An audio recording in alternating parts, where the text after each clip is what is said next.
جمهور الزمالك الحبيب، مفيش صفقات سوبر ولا في رجال اعمال هتدعم الزمالك يا جماعه. جمهور الزمالك الحبيب في كل حته وفي كل مكان.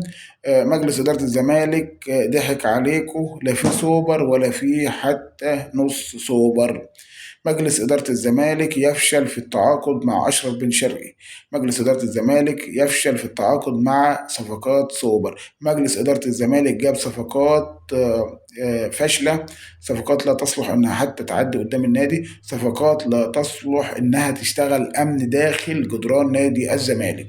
مجلس إدارة الزمالك طبعا يا جماعة عشموا الجماهير إنهم رجال أعمال وهيجيبوا أحلى صفقات وأجمل صفقات، كلها وعود من أجل الفوز بالانتخابات والفوز بشهرة وحب وعشق الزمالك. كلها مصالح شخصية. رجال الأعمال استغلت اسم نادي الزمالك في رفع منتجاتها